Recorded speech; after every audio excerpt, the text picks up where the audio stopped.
Welcome to Van Lathan's The Red Pill, where we give you the brutal reality of truth. Today's show, we have GLC, Chicago hip-hop legend, an incredibly bright man with all types of views for the community, not just in Chicago, but for the black community all over. Of course, if you know GLC's history, you know he is one of the original members, one of the original rappers to be a part of Kanye West's Good Music label, and has worked with Kanye hand in hand since the beginning of his career. I mean, they were in a group together back in high school. He wrote a lot of the early stuff. He has 2 Grammy Awards from working with Kanye West, so I don't know if there's anybody in the music industry who knows Ye better than GLC. And for this, because of this, we attempt to decode some of the strange behaviors of Kanye West with GLC while he is here. We talked to him about the curious case of the MAGA hat.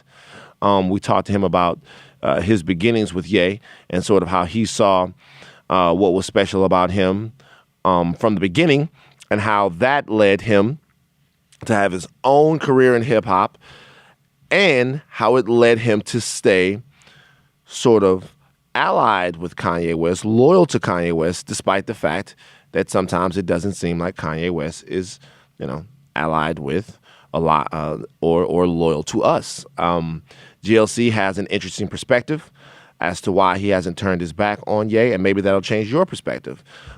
If you've decided that you can no longer listen to Kanye or that we have no more time for Kanye West. We talked to him about what's going on in Chicago right now.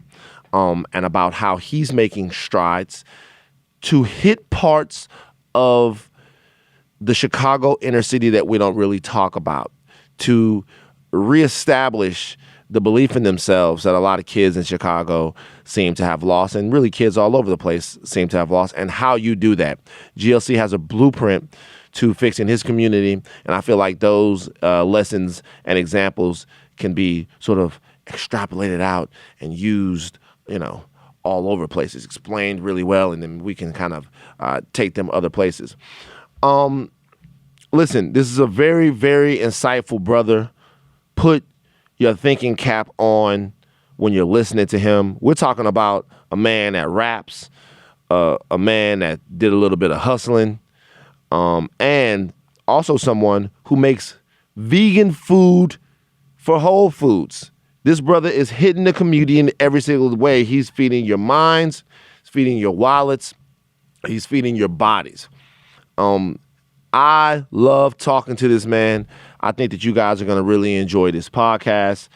And I think that maybe some of you might come away with a different sort of impression of the current state of Kanye West after you listen to GLC talk about him. He also talks a little bit about Larry Hoover and why Larry Hoover is so important to the inner city of Chicago, and how discussions between the Trump administration and people close to Larry Hoover might eventually lead to the release of that man. Very, very, very, very in-depth podcast with GLC. We're going to get to it in a second.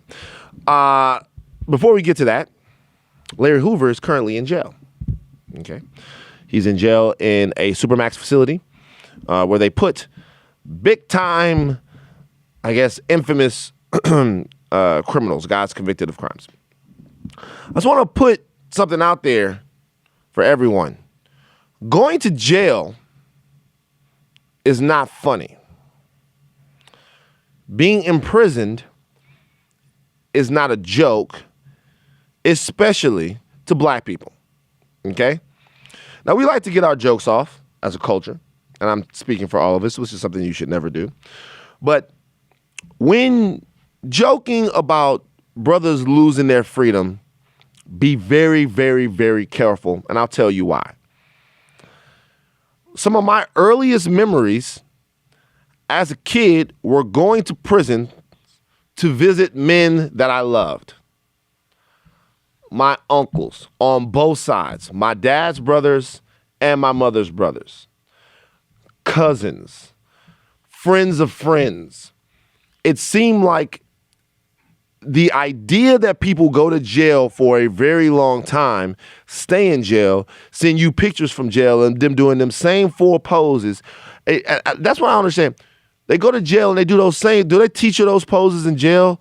Like when they also they have a lot of recreation in prison because we would get pictures and my Uncle Mark, rest in peace, would always have won the prison basketball championship or the badminton championship or the volleyball championship. He had pictures of him like boxing, him with headgear on, and he got his hands wrapped and stuff like that. My Uncle Mark became the Deion Sanders of prison once he got to jail. I know the brother was a good athlete, but he participated in every sort of prison athletics that you could have, and he always won, and he always sent the pictures.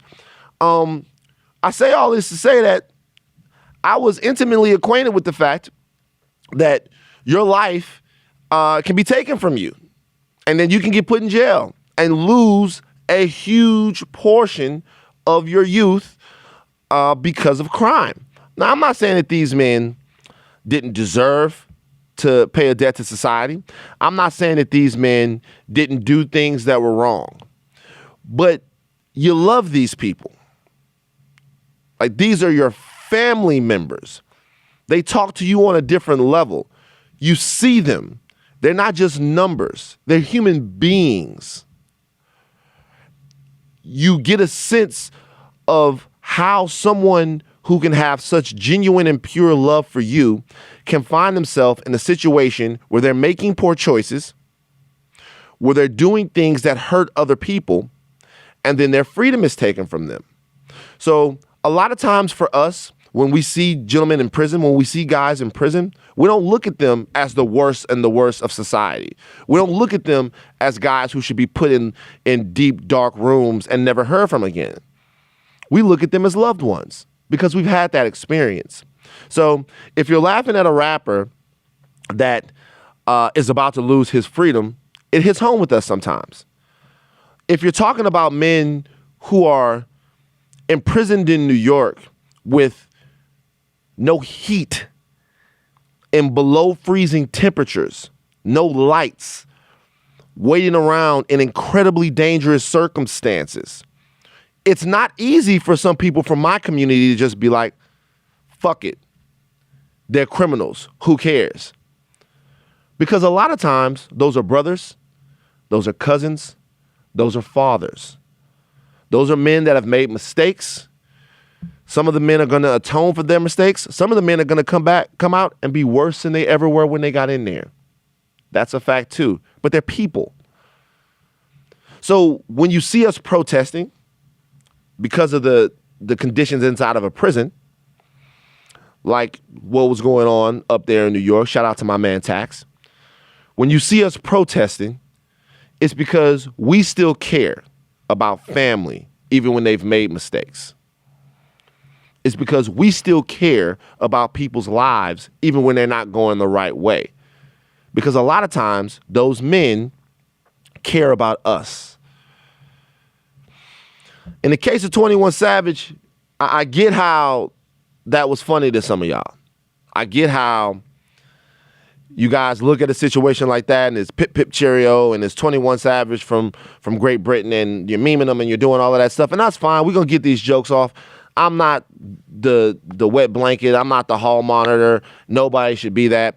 But at the end of the day, when it comes down to somebody from our community, and I say our community, meaning this black experience, who has gotten out of it through his talent, through his story, and is now going to be put back into that system, reintroduced back into that same reality that my uncles, cousins, and some of my friends have to deal with, it's sad.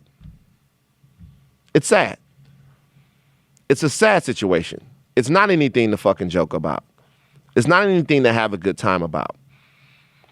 Because now you're taking someone who has the opportunity to raise the consciousness, change the economic system, change the economic situation of the people where he's from by showing them success, somebody who had the opportunity to build a new legacy for himself and his family, potentially getting slapped with that same fucking number that my uncles got slapped with. So to a lot of us, if you joke on that and you're not from this and you don't understand that the consequences are going to be severe, you're going to get joked on back. And one thing about my community that I love is we don't mince words. We don't fuck around. When these jokes is coming, they come in a mile a minute. And they're going to hit you where it hurts. In my crew, there was something called the low blow, right? It's like you joke on my hair, and then I go, yo, nigga, that's why your brother got herpes. That's the way we would do shit. Now, I don't think that that's like a good way to do it, but we would go straight to the heart. We would cut you to the core. And that's how things are out there. So for me, I want to see a couple of things happen. Number one, I want to see less brothers fall victim to criminal activity. Of course, we would all love to see that. I want to see brothers who have fallen victim to criminal activity dealt with. I want to see people pay for their crimes, because paying for their crimes is the only way that we're going to set a standard within our own communities about what we expect from one another. But I want to see human beings treated like human beings at all times.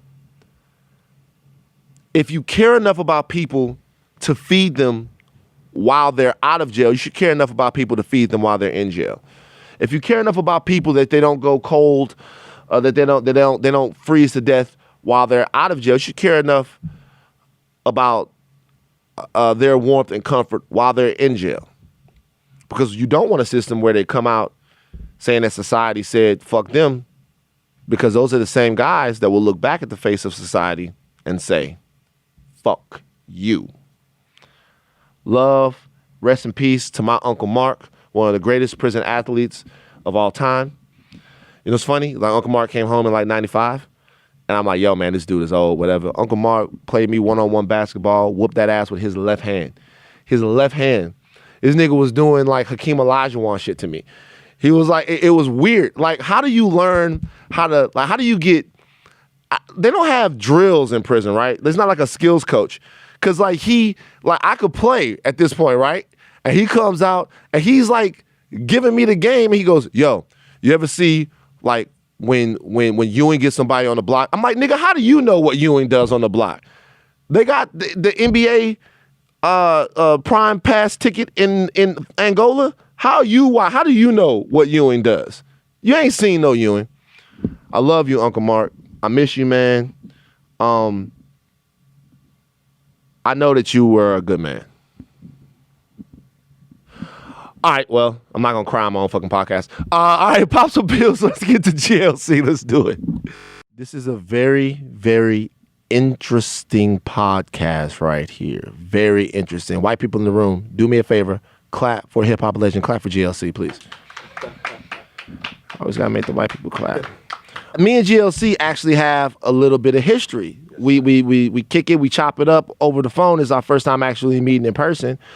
But on the heels of sort of my history with your man Ye, I had reached out to you and we had talked. And you were one of the first people that kind of acted like a voice of reason to like talk to me and kind of get my whole hair right in that entire situation. And not even get my hair right, just to offer a little bit of wisdom on that and talk about not only that, but, you know, some other things that you guys been doing in Chicago. We're going to talk about a lot of stuff on this podcast. We have to discuss that because people are talking about that. But we're also going to talk about something that you hit me to, which are a lot of the misconceptions about that people have about the state of Chicago right now and some of the things that you're doing there. But I want to start on Kanye, and I'll tell you why. There's no one that I've ever met that has anything bad to say about you. Yeah. There's no one that I've ever met that says, yo, GLC doesn't mean what he says. He's not this, he's not that. Everyone that I've talked to about you, 100% solid. So that means something, that I always see you and people like John Legend next to Kanye West. This is y'all man. Yeah. that means something. The question I would ask you is it hard being next to Kanye West now? Is it hard? Yeah. Well, man, my inner peace is A1. I don't even believe in hard. It ain't nothing complicated, especially when you are a man of understanding. When you understand certain things, you understand what a person is going through, like mentally and like stress-wise and this and that, and then you understand that oftentimes than not, man, we are simply the sum total of what we are around. You know, we are products of social learning theory and influences. And the thing is, man, when you're not around, there's other people around that may influence, you know? And when you're dealing with so many different things at once, man, it's hard to just primarily focus on or even know what's the most important thing to focus on. And when you're in a place of, you know, stress or uncertainty, man, that's when the opportunities, they pop up. Right. You know what I'm saying? Yeah. And they offer you advice. It seems as if it's coming from a pure place, but it's all about whatever their intentions are, their agenda. Right. Yeah. Right. I feel you on that. So for people right now that are like, fuck Ye, we don't fuck Ye with Ye anymore, cancel Ye and stuff like that, what are they missing? What don't they see? Oh, well, man, like if we take it back to, well, I know that there's a lot of guys coming home now. The prison reform piece went through. Word. And it's a lot of nonviolent offenders that's home. I know a lot of them that's home now. I think that's a beautiful thing that we did make progress with that attempt to prison reform and bring home nonviolent offenders. A lot of people came home off of that. Yeah. Another thing is about the First Step bill and then just the work that he's done, that him and Kim have done with people like Van Jones and stuff like that, individual of that. Absolutely. Yeah, besides that and stuff. Absolutely. Well, I'll just say that that's one of the things. Another thing is we are working on restoring the Regal Theater back in Chicago. Okay. Tell us a little bit about that. So it's a legendary landmark on the south side on 79th Street. It's a theater that is like Chicago's version of the Apollo Theater. Okay. All the top headlining acts throughout the world have performed there at some point in their career, like starting in the 60s or 70s maybe. Right now, the building was on the verge of being like taken by the city because the owner, you know, situation or whatever was going on there. I took Kanye and Kim to come check it out. They saw it, they loved it, and they put up the bread to save it. And now it's in a position of being restored.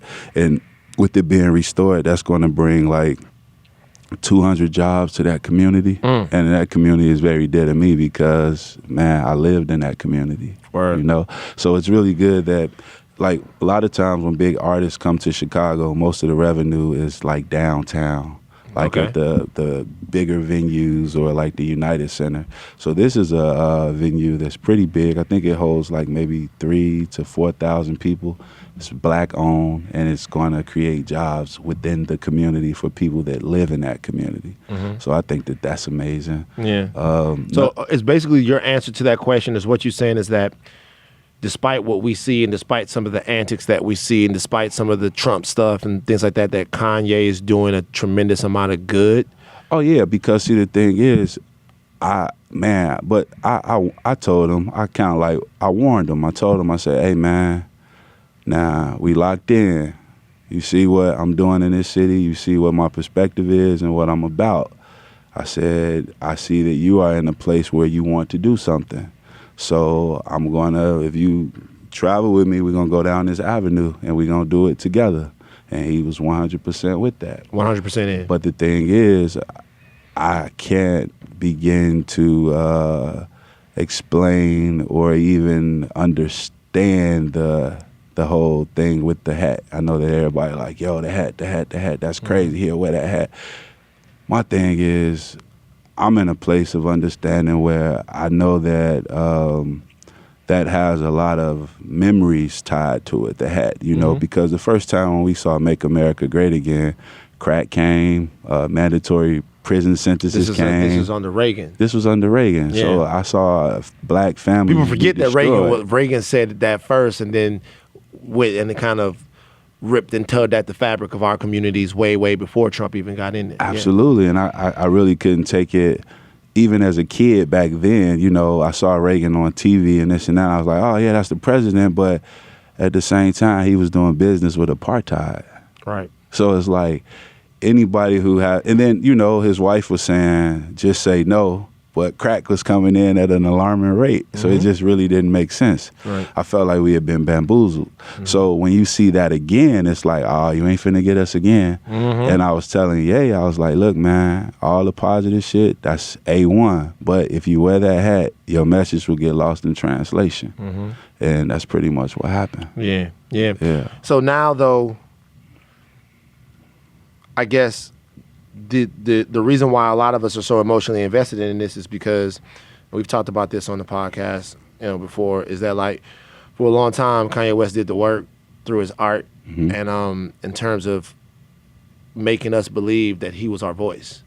And like we gave him this big huge socio-political gun. We gave him this big huge weapon, this inspiration weapon that he would use. Like if you listen to the lyrics, you go back and listen to the old stuff, you actually get moved because of the stuff that he was talking about. He was challenging the government. Absolutely. You know what I mean? How you stop the Black Panthers? Ronald Reagan gave us the answer. You know what I mean? Absolutely. Like he was challenging Magic Johnson got the cure for AIDS, but all the broke motherfuckers passed away. Like he was challenging the government on a bunch of different things. And then it seemed like he's with them now. I'll tell you, man. It seems like now he goes into the office of the worst president we have. It's very hard not to love Kanye West. It's an exercise to not love Kanye West because we've spent so much time loving him, right? It's hard to do it. I hear Good Life, I automatically get happy. Absolutely. Don't matter what's going on. Absolutely. Don't matter. I used to use that song for therapy. I used to I had like an anxiety issue. I used to put that song on to make myself feel good. You know what I'm saying? Yeah. But now it's like, fuck, man, is this life? Yeah. And so knowing that people feel that way and they're not emotionally involved, is there any way to get him to take the fucking hat off? Well, I actually got all the hats. He actually gave me the boxes of the hats. He said, I'm never wearing these again. We had a conversation. I explained it to him, you know, the hurt that was attached to it. And he said he'll never do it again. And that's the word that he gave me. And when was this? This was maybe like a few weeks back. Okay. Yeah. Also, I'm looking at it like from his perspective, I would say that this is something that he said to me. He was like, bro, I'm just telling you that, you know, that we got that amazing woman out of jail in Florida, right? And I was like, yeah. He was like, man, we didn't really get to have that meeting until I put the hat on. So he looking at it as more so of, okay, I'll wear the hat, I get the stones thrown at me, I have people hating me, but people gonna get free. So he's like, I'll be the sacrificial lamb. My thing is, I truly believe that it could still happen without the hat. But Kanye is very headstrong. You know what I'm saying? I know where his heart is. I know he means well. I know that he wants to uplift people. I know that we did meet with Adidas about bringing factories to Chicago to make clothes and shoes and employ people. I know that we seem to have good interaction with the administration as far as getting Mr. Hoover out of jail. And we're going to talk about how important that is in Chicago a little bit later. And freeing the political prisoners all across the country, man. Because the thing is, like, if you know me, you know that I really do this. Like, this is where my heart is. I helped open the first open enrollment arts high school in the history of Chicago. I did the first landmark sign for the You never left. community. You've been there. Yeah, I mean, I left to do business, but I always kept my feet planted in the soil. I mean, from the community standpoint, you always put the resources and your energy into making your community better. Man, my brother taught me. His name was Kwesi Ronald Harris. He was like, what does it benefit a man to rise if his community is left behind? You know, that doesn't mean that you can go through and just give people money or, you know, pass out things to them and this and that. My whole thing is about building institutions.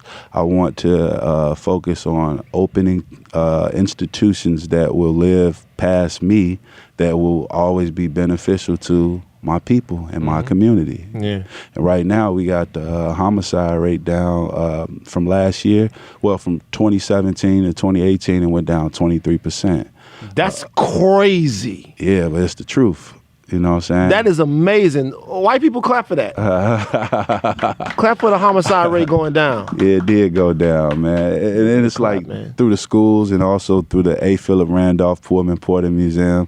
It's an institution that was founded by a black woman in 1995 who took a tour through this community called Pullman. And they was like, man, it ain't nothing about black people, nothing to talk about. She was like, but this Chicago, I know black people had to be involved in this some kind of way. So she did her research and she found out about the Pullman Porters. The Pullman Porters were the brothers that worked on the trains. Sure, yeah. And they made the money, you know. And at one point they only got paid from tips, but the money that they made from tips was enough for them to be balling out of control. Right. But they felt like, man, we don't got no union. There's nothing protecting our rights. So they went and hollered at this brother by the name of Asa Philip Randolph, or A. Philip Randolph. He became the head of the Brotherhood of Sleeping Car Porters, which was the first black labor union in the history of the world. And it was started by a brother, you know. And a lot of those Pullman Porters, they lived in Chicago. They took care of their families. So she bought a building there and just turned it into a museum, man. So it's like a historical site, right, in a community that was called the Wild Hunnets. Yeah. You know what I'm saying? And through that spot, we've employed several youth along with After School Matters, teaching them about black labor history, how to be entrepreneurs. They do a podcast from up out of there, teaching them about production, and just, man, it'd be phenomenal. Right. And it's working. Kids go through that and they in college now, you know? But and you know what the importance of that is? Yeah. Is that the importance of that is that as important as it was for Obama to be the first black president, firsts are important, but also second, thirds, fourths, and fifths are important. And I'll tell you what I mean by that. Yeah. It's important that black people, black youth know that all of the sort of barriers and the challenges that they have now, people have beaten them in the past for them. There have been guys that have said, under much more trying racial times than we live in right now, at least overtly, we're going to build a union.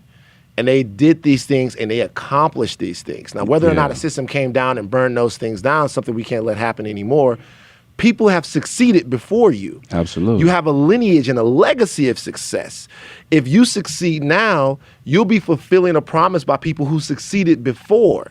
Absolutely. And sometimes we're made to believe that we come from a long line of failure, torture, murder, degradation, and all of those things. Now, while there's been that, of course, there've also always been black people who have been exceptional, excellent, inventive, and all different types of adjectives that you can use just to mean fucking great.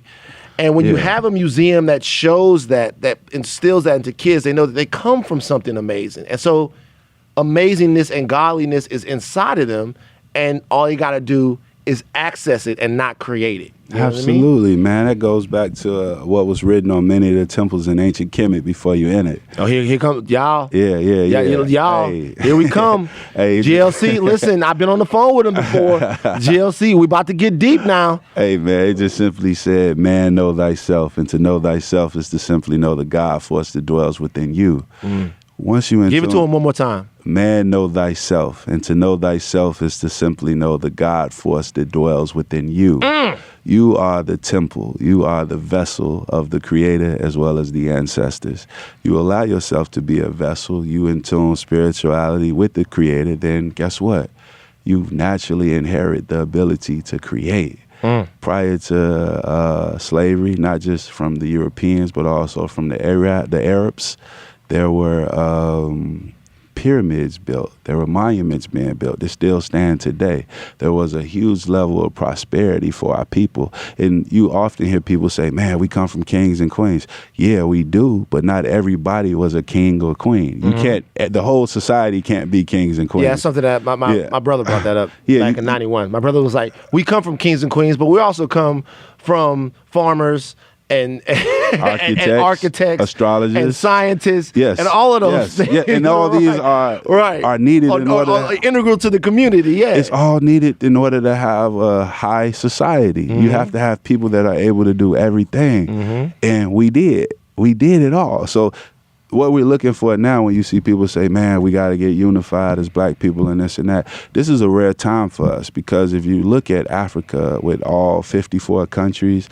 and all the different ethnicities and all the different languages, that's not new. It's been like that. Yeah. So different ethnicities from different regions, they may have never came across one another, may have never came in contact with one another, or they might have been at war with one another just off of their different beliefs. So now we're in a time where you take people from all these different regions, you bring them together, and then it's just supposed to work. They don't even speak the same language. They don't even have the same beliefs, you know, and you just want it to all fall in line, and that right there was calamity in itself. And then you think about being a man. All throughout the continent of Africa, it was 3 Ps. It was to protect, to provide, and to procreate. That's what made you a man. Then you come over here, and you might be chained up while your son is being sodomized. Right. And this is just society. This is just normal. It's the norm. You might be hungry. Your lady might be hungry, and she like, man, I'm hungry. Then you got to go holler at somebody else to get some food. And then he might be like, yeah, you can go get some food, but your lady got to come in here with me. Right. This shit fucked us up, man. This like... And it didn't last 5 years, 10 years, 15 years, 20 years, 30 years.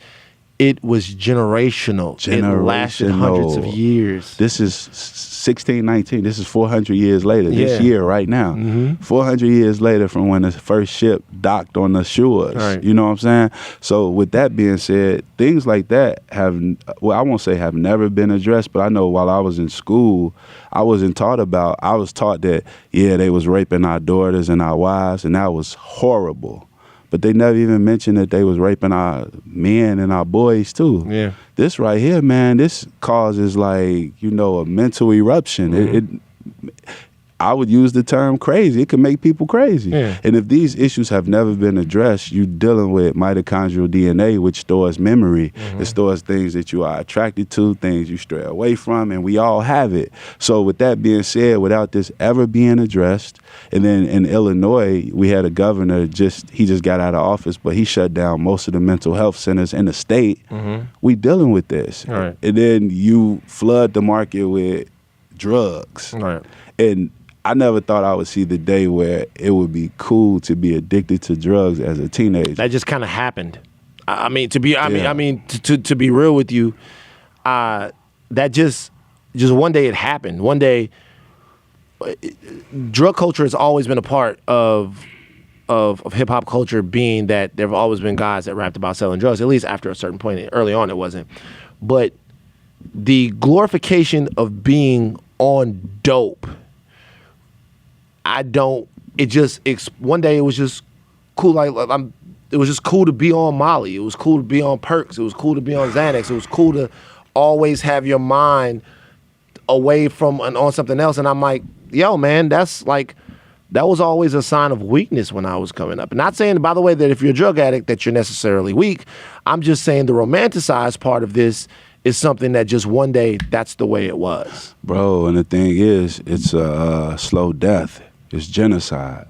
It's suicide, but it's a slow procedure. I mean, I had a homegirl, her name was Henny B. She was popular in Chicago on the rap scene and this and that. And I wasn't there, so I don't truly know what happened, but from friends in the scene, they was like, it was pills, man. And she dead. Beautiful young lady with a beautiful career ahead of her, and she dead. I look at Speaker Knockers. He was one of my favorite rappers, favorite producers. Was cool, yeah. He just like 19. They found him dead, yeah. That fucked me up, man. So it's like, you look at the stories of Pimp C, you look at the stories of DJ Rest in Screw, peace, Pimp C, man. And everybody who went out off of drugs. It's like, if it's some shit that you could possibly die from, or just me thinking, if I know that I could possibly die from the shit, I just don't want to do it, because I really enjoy living. Why you feel like brothers don't feel that way about alcohol, though? Alcohol kills you quick. Well, it kills you slower, but kills you just as bad. Well, coming from somebody who ain't had no liquor since 2010, 2010? Yeah, I'm the perfect person to ask. You know what I'm saying? You ain't had a sip of Hennessy since 2010? I ain't had the desire. Damn. Yeah. You ain't had no... Damn, GLC. Hey, man, but I keep the good green, man. I'm out here in Cali. I feel you. That's you know true, what I'm bro. saying? You don't need the Henny because you got the green. Hey, man, I got partners with a farm up north, Doc's family farm, and man, we about to do some things down here. Let me ask you something real quick before we get into that. Yeah. Let's talk about your history in hip-hop a little bit. Yeah. Anyone who really knows hip-hop or knows hip-hop even casually knows who you are. Yeah. But we talked extensively about Ye to start this. Explain to people listening to this podcast just how instrumental you've been in the success of good music, in the success of, really, to be honest with you, really hip-hop of the last decade, because Kanye West and what you guys are doing over at Good completely changed the sound of hip-hop, completely changed the way people rap, and your pen and your talent was a major part of that. So let's kind of start, just do a little bit, do your Googles on GLC. Oh, man. So, yeah, I am one of the founding members of Good Music. You know what I'm saying? I was there at the very beginning. Mm-hmm. Even prior to then, I was in a group with Ye back in the day called the Go-Getters. You know, we made it to the Source magazine. We was on the radio in Chicago. Lady rate went sky high, you know what I'm saying? It really elevated your Mackin profile, you know what I'm saying? Right. Ye and I, we were really good friends at a really young age, you know. We came from similar but different backgrounds. Explain that. The similarities was his mom was about the people, you know what I'm saying? Yeah. My family, my brother, about the people. Music, my father was a DJ. He just had records all throughout the house at all times, you know what I'm saying? Yeah, go to his crib, it's records all over the house, you know what I'm saying? His mom was really into music. Right. So those were a couple things. Our love for women, we were very young, and we just felt like women was just like everything, you know? Still do, you know what I'm saying? Shout out to y'all women, we proud of y'all.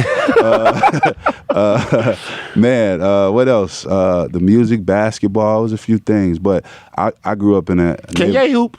He could back in the day. I really don't know where his skill set is right now, but I know back in the day he was pretty decent. He could hoop. Yeah. Of all the rappers... Because he had a big head, so like a literally big head. So he'd do a little head move. And you'd be like, yo, shit. He'd cross you and go the other way. He'd be like, yo, man, he got to be going this way. That head is going this way. And all of a sudden, boom. Yeah, he'd do that to you. Yeah. He so was ugly with it. Then you guys start making music and start taking music seriously. Like, when did you start taking it seriously? Man, we started taking it serious in high school. We thought that we was finna get on. You know what I'm saying? Wu-Tang came out just to show how old we is. And we was like, damn, these dudes is on. They got really big Timberlands on. You know what I'm saying? Bro, I did not know I had these in my ear the whole time. You AirPod. That's what happens to these AirPod. You AirPod cult niggas is different. I'm telling you. People at funerals with AirPods in their ear. Hey, man, I'm telling you, people fucking with AirPods in their ear and all. Forgive me for my tweet, man. AirPod cult people are different. Take the AirPods out of church, man. I'm telling you. Yeah, man. So, we started rapping together, man, at the lunchroom table at Simeon. That's where my passion really grew, because in grammar school, I had won a couple talent shows. And I was getting free chocolate milks. I was getting... Hey, the ladies was treating me real good, man. They was bringing me like Skittles to school, like treating me so nice. I was like, you was up there on some Run DMC shit. I felt good off that, you know what I'm saying? So I was getting chose. So that pulled over to high school. I'm at the lunchroom table every day, just rapping. And I'm like winning rap battles. And then one of my buddies, he came to the neighborhood. He went to high school with me. And he had a real bogus haircut. He had a thick ass part about this thick in this shit, right? This thick? It was about this thick. By the way, for y'all listening and not watching, like the part is like 4 inches thick right there. Yeah, that was supposed to be a part. So in my mind, it was a patch. I thought Buddy had a patch in his head. I'm like, man, who put that motherfucking patch in your head? He was like, man, it's a part. He was like, man, my man Kanye did it. I said, Kanye who? fucked the dude's hair up? Kanye was cutting hair back then. And he was kind of decent at cutting hair, but Right. this day just was a bad day. You know what I'm Right. saying? Buddy came around with a pond in this shit, you know, a patch. Yeah. And I'm looking like, damn, I asked him, did he have tetanus? Now, tetanus is some shit people used to get in their hair like a wig wearing. So they used to have to put white cream on their shit and it'll leave patches in this shit. So I Right. thought he had tetanus. Right. He was like, no, this ain't no tetanus. He was like, Kanye cut my shit. I was like, what the fuck is a Kanye? I never heard that kind of name before. I'm Right. like, what is that? He was like, man, that's my man.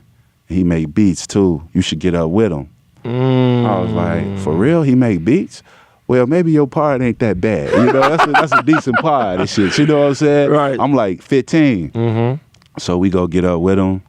And man, it just was a spark. Was there like, did you like hear something that go, yo, this is ill? I heard the beats when I got there. He was 15, just on an ASR keyboard, just playing this shit with his big head, like just in it. Like all you seen was this, you know. Yeah. And he was just doing that shit, and it was amazing. Mm-hmm. And I was at 15. I was every hip hop album that was out. I had it. Mm-hmm. I knew the bootleg, man. I had all the tapes. You know what I'm saying? So it was like, damn. And then when I heard this, I was like, yo, this is something special. Yeah. I'm 15, and I knew that at 15 he was special. that he had something special, man. Yeah. And it's crazy because you know that nowadays one of the biggest sales pitch that I get from like parents or uncles or cousins is, man, my son's 16, but he make beats.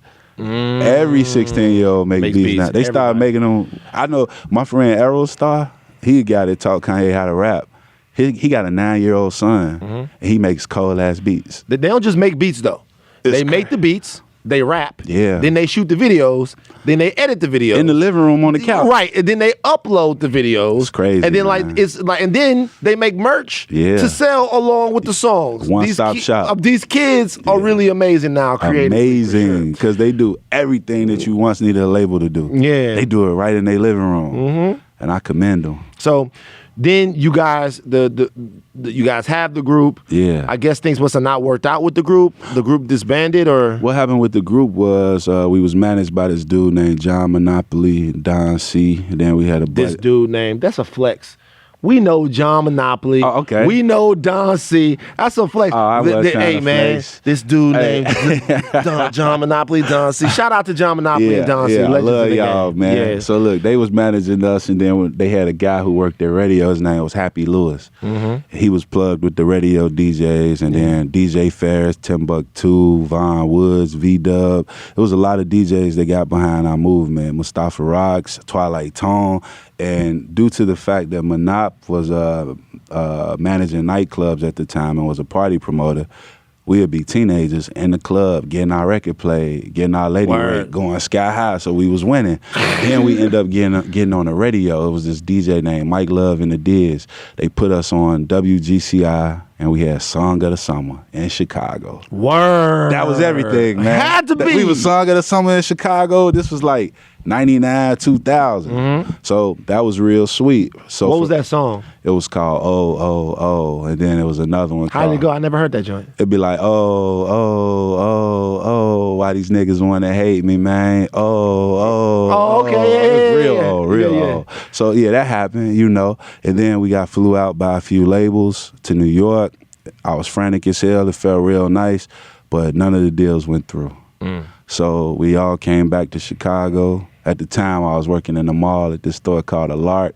All the street people in Chicago was in there all the time. So Right. it was perfect for me because I was a little bit in the streets too. So I it was feel you. perfect. Good Yeah. job. So that went smooth. And then Kanye was pretty much like, man, I'm finna just focus on these beats. He Yeah. focused on them beats. And You know, people don't know. People think that he started making beats and then one day decided, yo, I'm a rap. Nah. But he always rapped. He only started making beats because he liked to rap, because he wanted to be a rapper and he couldn't afford nobody beats. He didn't know no producers. This is when he was a kid. Yeah. Because he was doing talent shows in grammar school too. So he was like, man, I want to be a rapper. I guess I got to make some beats. So that's what that was all about. Yeah. So then he starts focusing on the beats.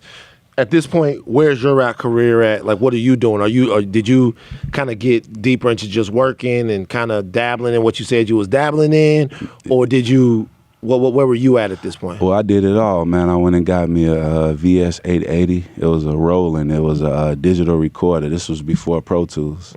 And I was just at the crib recording songs every week, sending them to Kanye while he was in New York because he was in New York. He was the plug. Yeah. And when he'll get the songs, he'll be like, yo, I like this, I like this, I like this. And what we'll do is, due to the fact that he was there, I would just tell him, whatever you want out of whatever I send you, take it. It's yours. Right. Run with it because you the one that's going to get us in the door. Yeah. So I was just sending them records every week. Like every Friday, I'm mailing. This is before MP3s, so I'm going to FedEx, sending him CDs every Friday, and it will have at least anywhere from 3 to 10 songs on it a week. On top of working a job, on top of macking, on top of having a lady, and on top of being in the streets, I was still doing the music, grinding. So, did you hear any of the stuff that he was using the ideas? Oh yeah, all the time.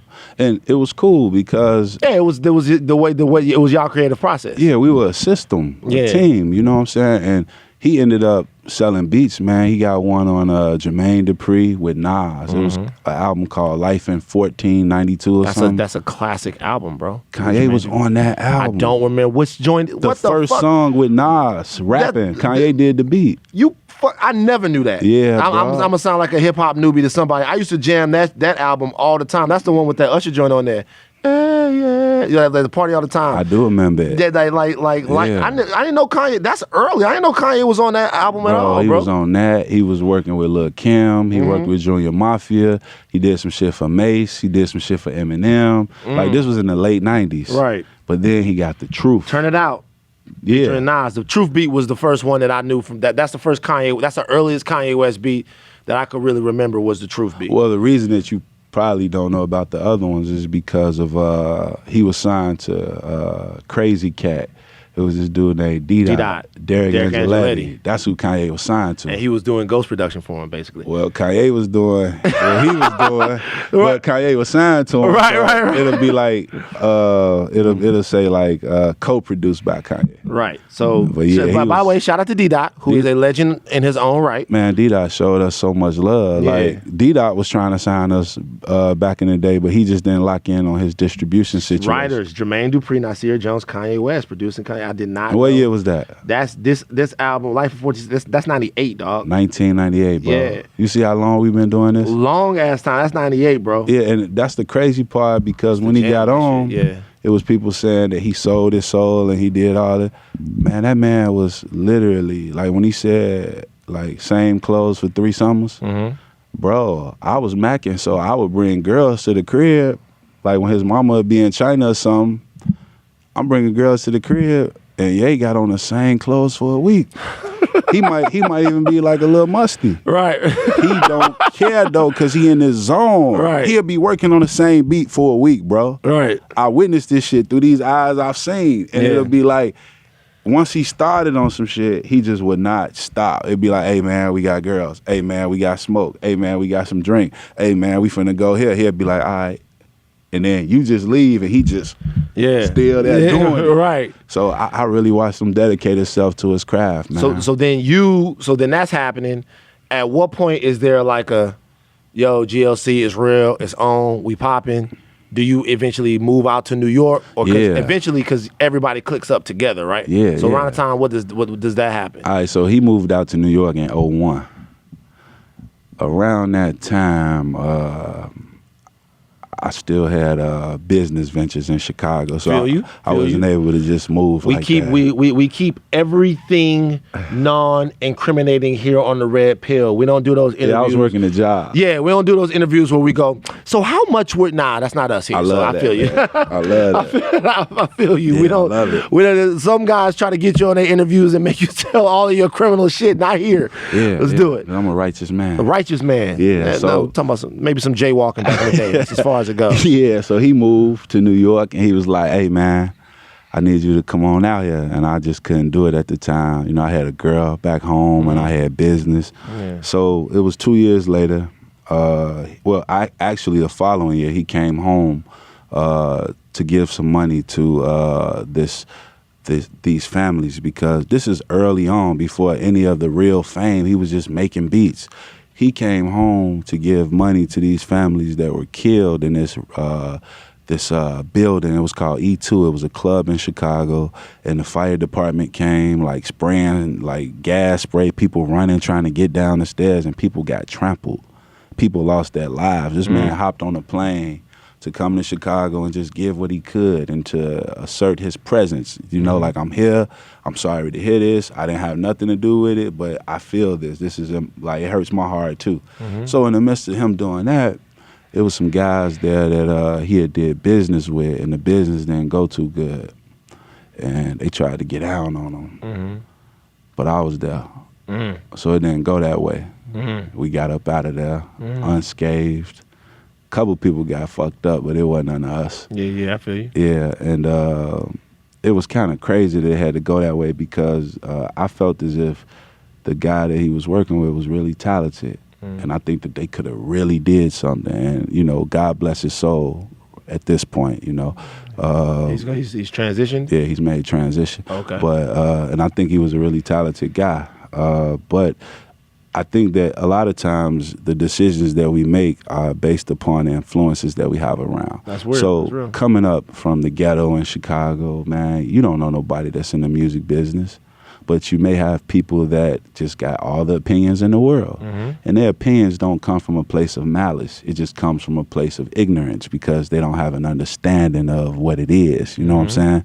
So they'll be like, man, you should fuck him up. Right. Or you should woo-woo. When he had just did work with Jay-Z, I would have been like, shit, I'm finna fall in line with this shit. It's moving. Because it's the way for me to get out my dream. It's moving. Right. Eventually, like, if we got a formula, if I did some music with you and you and Jay-Z took it or whatever, and y'all did it, hey, man, I'm going to be like, how could I get in? I'm not going to view you as an enemy and shit. I'm like, okay. Because they had an understanding, and the understanding was simply like, hey, man, if this go this way, then I'm going to do this, or I'm going to do this. You cool with that? Yeah. But then when it was Jay-Z, it was like, oh, shit, it's Jay-Z. So that little situation took place. So it was a situation where a guy had done some work, and then he heard it, he heard a whole rap? No. That wouldn't have been. It was like, well, no. It was a beat and a chorus. Oh, a beat and a chorus. Okay, yeah. Yeah. Right, all of shit. Yeah, so it was a beat and a chorus, and the guy hears.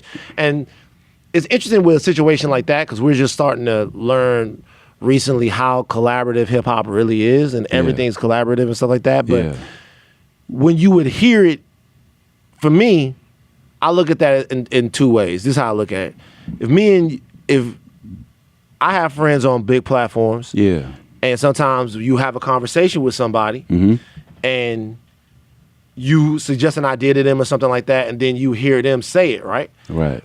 There's two ways to look at that. Number one, every time I'm having a conversation with someone, you're sharing ideas with them. They're making you smarter. You're making them smarter. That's how it should be. That's how it should be. Yeah. So when something sticks in their mind, it's now a part of them.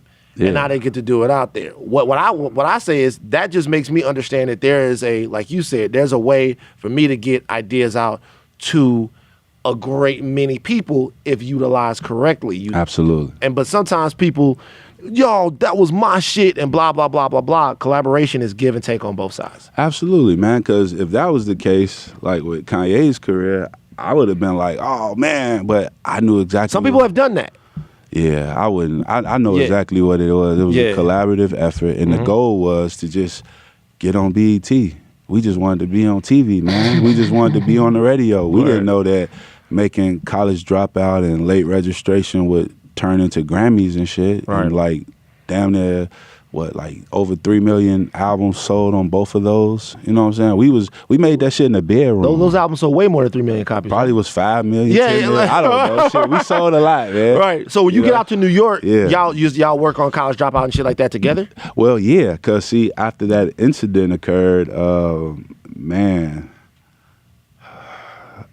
I left Chicago for a little while, but I would come back home, and man, it was a little crazy. But it was a little hot. Yeah, but we eventually got the situation resolved due to the fact that Kanye and the guy, they did a business agreement that I had nothing to do with. But you know how it is when it's your friend, whether they right or wrong, you're gonna ride with them. That's your man. You know what I'm saying? Unless they doing some like really fucked up shit. It's gonna be like, I can't be a part of that. You know what I'm saying? But that situation got resolved. Dude received some money. Everything was cool. You know what I'm saying? But prior to then, man, you know, you had the self-preservation was you key. was on your shit. What song was this? Do you remember? The song was I think it was Ain't No Love in the Heart. No, Never Change. Never. Oh, that's a great song. Yeah, it was Never Change. Yeah. But that was a long time ago. So when y'all working on College Dropout, now is this the beginnings of good music? Well, actually, the beginning was when right after that incident, I quit my job. You're like, now it's time to go full in. Yeah, I was hustling still. I was able to pay my bills. I had a nice little Cadillac, nice little money. Things was cool. And then Kanye was like, yo, I want you to come out here and go on this tour with me with Kweli. And that was 2003. That was the Commons Electric Circus tour. Okay. So we ended up going on that tour because Kanye had did Just to Get By for Kweli. That was like his biggest record. Classic record. Yeah, so Kweli was like, yo, come on, you can come on tour with me. Kweli was really the dude that was like, come on. You know what I'm saying? Bonafide rap star at this point as well. Yeah, because still is. Shout out to Kweli. Yeah, because Kanye had momentum from Champions, that song with Dame. And then he rapped on Jay-Z's Blueprint too. He rapped on what's it called? Don't keep the change, my nigga. Dude, it's too late for that. My nigga plays. This guy, hip-hop story. Yeah. So he comes in on that joint. Yeah. So now we got that going. Now we on tour with Common. We traveling, things moving.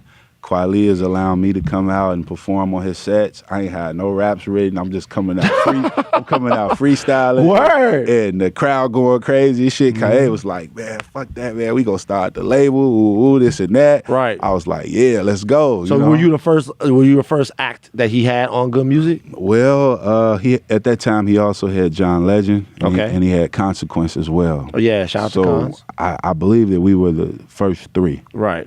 Yeah.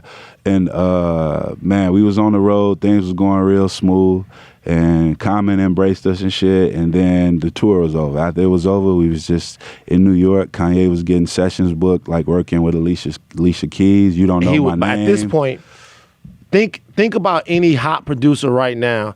Think about Metro, think about Tay Keith, think about any of these guys, right? Put that on times 15. Because it wasn't just in hip hop. Yeah. It was Brandy. It was like you said, Alicia Keys. Yeah. It was everybody. Ye was everywhere, man. Even Rick James, man. He was Rick James, right. You know what I'm saying? He was everywhere, bro. Yeah. So he was on fire, man. So Kanye at this time, when he would get these sessions booked by these labels for these artists, he would always show up early. And he would always be the last to leave. I'm wrong. It was the bounce he was on. The bounce. It was point out the bounce. That's what it was. Yeah. Because I didn't think I had to it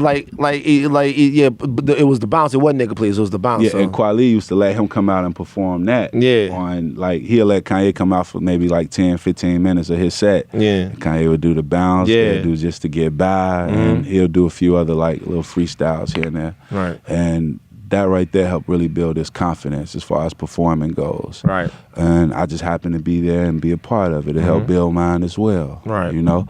So we was moving.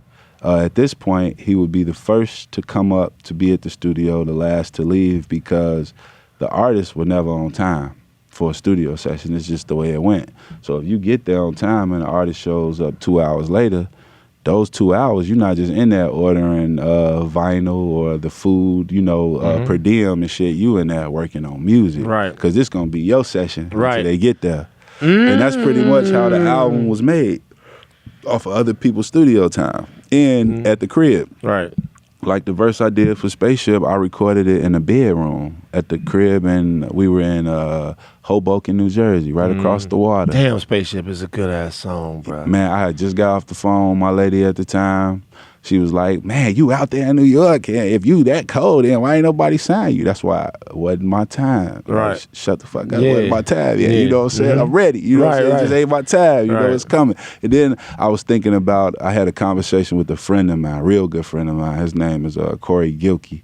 Lost my mama, lost my mind. Man, it's right here, bro. That shit real. You know what I'm saying? That whole song is crazy, man. Yeah. So look, I had just got off the phone with him, and he had told me, he was like, man, so the owner of the company that I used to work for, he rocked with me. He was a good guy. Leonard Rothschild was his name. And I made a lot of money working for him and with him. But Corey told me that he was like, yo, Lenny said when you come back to Chicago, he gonna have a job for you. Like I was gonna go back to working in the mall. Right. Like, oh, he out there chasing that dream, but that ain't gonna really, you know what I'm saying? Yeah. So that's where that verse came from. It came from people doubting me, saying this and that. And the song actually came from, I told Kanye, I was like, hey man, I need a song on the radio. You know what I'm saying? In Chicago, because that's all I knew at the time. I'm in New York City, #1 market in the world, and I'm like, yo, all I'm worried about is Chicago, right? Because it was all I knew. Yeah. So Kanye, we was listening to records. We came across The Distant Lover from Marvin Gaye, and he was like, yeah, this shit. He made this shit. I went and smoked me I think it was a Dutch Master because I was in New York. Right. Came back in, and that shit was done in like 30 minutes. Damn. Yeah. So at what point? So Ye blows. Yeah. Biggest artist in the world. Yeah. Biggest artist in the world. Biggest hip hop artist in a long time. A new, different type of hip hop artist. At what point were you starting to think, yo, GLC is up next? Here I come. Oh man, I felt that way after the first album, and the fact that his mom used to always say stuff like, GLC is a star, baby. We can go put this album out. I love GLC. Like his mama was like one of my #1 fans, you know? So I felt very confident. But shortly after signing to Kanye, like a year later, Good Music folded because the distribution through Sony Urban, I think Sony had got rid of the urban music department. So that left all the artists, we was just out there like, damn, what we gonna do now? People hear Good Music folded and they think, how did it fold? Good Music still exists today. Well, it existed, but there was no distribution. It was a brand. It was a name. We was on tour rocking, but we didn't have distribution. Right. We we was doing what we was doing, but we just didn't have a outlet to let the music to put it through. So that was from 05 to 06. And then like in 2010, he restarted Good Music. I was out in Hawaii working with him on the Dark Twisted Fantasy album. Has there been a Kanye album that you haven't worked on with? Yeah. So I didn't work on the last album. I didn't work on Yeezus. I think those two. Okay. Yeah. I didn't work on those albums. Okay. Yeah, but as this was going on, you know what I'm saying, we was growing. Things were going really well. I felt like, yeah, I'm up next. I had a video directed by Hype Williams. Oh, shit. The Drive Slow. Yeah. Drive Slow is a crazy dope song. Yeah, so that was cool, too. I was really excited about it. But I still didn't have a push. I didn't have an outlet. And my loyalty was a motherfucker. I had people coming to me like, hey, man, you should come over here. We going to do this and that. But my loyalty was to my friend. Yeah. But my friend, his business sense at that point in his career, it wasn't where it needed to be. He's also such an artist. He's such an artist. So running a label and doing stuff like that might not be, you know, a lot of people have been through that with hip hop labels and stuff like that. The art came first. The art came first. You know what I'm saying? And that's why people got the product that was, it sounded like the art came first, you know? And as time progressed, he restarted his company. And today, right now, I don't know which way the label's going to go at this point. Yeah, but this is not the first time because Kanye has so many different businesses that he's tied to that it's like running a label. As far as his list of priorities, I'm not going to say that that's the highest thing on the list of priorities. Yeah, I mean, right now he's trying to save. Seems like he's doing everything. He's more social-politically minded than he's ever been before. Yeah. So for you then, you know, at what point do you, because at some point you move back to Chicago, right? Right. And then is there ever a point where you go, forget about hip-hop, I have to do these other things? Because we've talked a lot about some of the things that you do in the community. So do you say, fuck rap stardom. I don't want to be a rap star. I don't want to do any stuff like that. I just want to go make music and be back at home. Was that the mindset that you were in? Well, originally I moved from California and I moved down to Atlanta. And when I moved down to Atlanta, I understood what Dr. King was saying when he said he's saying the promised land. Because all the women out there was looking like angels. They was fine as hell. I was like, damn, I cannot believe this. Right. You know, when they was trying to say he was cheating on Coretta, I understood. It was like, no, I'm just saying, they was trying to say that. They was trying to say that, right? Yeah. I think Dr. King today would be like a rock star. Yeah. Like with the notoriety that he had. Same way, And people don't understand, like, you know, no disrespect to the Me Too movement, I understand, but man, we get Me Too too. Like, it be women in my DM, they talk to me like I'm a piece of meat. They just be trying to knock me down. I go out to concerts or the clubs and they like trying to offer me drinks. I'm telling them I don't drink, but they trying to get me drunk to get me back to my place and like do it to me. Yeah. You know, and I'm like, we get Me Too too. Right. I'm sure Dr. King was getting Me Too, man. That they was coming from all directions. They was coming from, so he was like a victim. You know what I'm saying? Dr. King was a victim, man. It's like, you getting Me Too as a man. Like, it happens, man, but nobody cares about us as men. Like, because we got the power. The women don't have the power as much, bro. They don't have the, shout out to sisters. They're powerful. Women are very powerful. But historically, men have had the power and they've misused it with our ladies. Well, I'll just say this. As a heterosexual male, I don't think there's nothing more powerful than a woman. Women, y'all is the shit. They just gotta assert super powerful. Y'all super powerful. Sisters just gotta assert that power. Yeah. Use that power. Yeah. So you come to Atlanta, you come back, and then you start dedicating your work. At this point, are you and Ye cool? Yeah, we're cool, but we were more distant at this point. You know, he was doing what he was doing.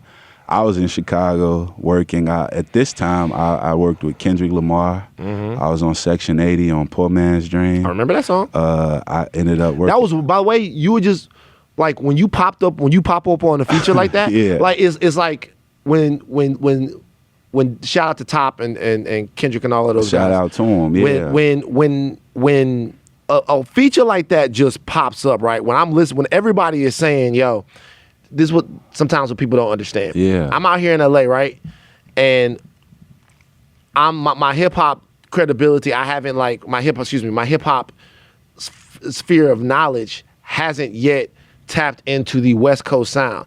At that point, I had been out in LA maybe 5 years, maybe 4 years. Yeah. So I'm still really checking for the same music that I was checking for before, just getting it at a longer distance. When you know, was in Louisiana. When I was in Louisiana. Yeah. So I'm still listening to everything that Ye's putting out and all the shit like that and all the shit from back home. Yeah. And I'm just starting to get into the hip hop that's coming out on the West Coast. And one of the first artists that I'm starting to get into is Kendrick Lamar. Because everybody out here is saying, you gotta listen to Kendrick Lamar, Van. You love this type of hip hop. You gotta listen to Kendrick Lamar. You gotta listen to Kendrick Lamar. You gotta listen to Kendrick Lamar. And shout out to Problem and all of these other guys that I started listening to, and Menace and all of these dudes too. And obviously, we had to listen to Game and all of those guys before, but the first new young guy. And when I look on Section 80, and I see that you're featured on the album, I go, oh shit, I know him. I go, oh, GLC is on this song. So really, as like you lent credibility in that moment. Damn, I'm honored. To Kendrick Lamar, like, cause I'm thinking, oh shit, all right, so this is gonna be legit. This is a real. This guy makes elite level hip hop. This guy's part of some of the best hip hop that I've heard. So when I saw that, I'm like, okay, cool. Yeah, man. You know what I'm saying? It was crazy. Shout out to BJ the Chicago Kid. BJ the Chicago Kid is one of the dopest singers of all time, in my opinion. I love him. He's like a brother to me. He is how that happened. So he was in the studio with Kendrick, and he said that Kendrick was in there talking about like who his favorite rappers were. And my name came up. Word. BJ was like, yo, that's my man. Like, no, that's my brother, my real man. Yeah. He called me. He was like, yo, G, Kendrick Lamar wants you to get on. Did you know who he was? At that point, I never heard of him. But when BJ told me that, I was like, oh, okay, yeah, that sounds cool, because I'm just shit for the culture. And then BJ vouching for you, it's like, yeah, okay, cool. So I told him, send me some links of his work. And I was blown away. Blown away. I thought that when I heard the name Kendrick Lamar, I thought he was probably like a singer or like a jazz musician or something, you know.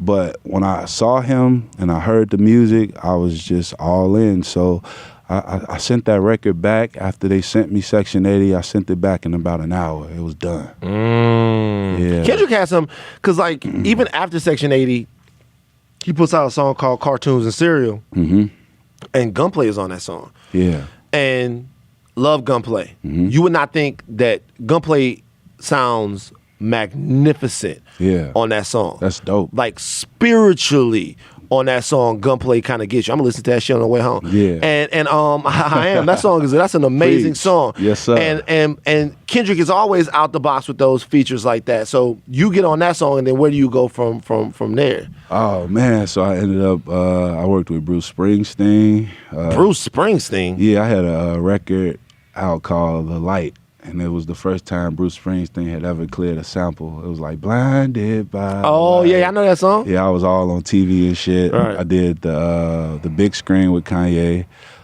From that, I also worked with Yellow Wolf. I ended up doing like 400 features. Like Damn. after that. So it was just like with local up and coming artists. Is this paying the bills at this point? Oh yeah, it was definitely paying the bills. Yeah, 'cause it was paying the bills. Right. Yeah. But at the same time, my brother had just took on a position at Chicago State University as the head of the African American Male Resource Center. So when I came home, he was like, "Oh yeah, you a resource." He snatched me up.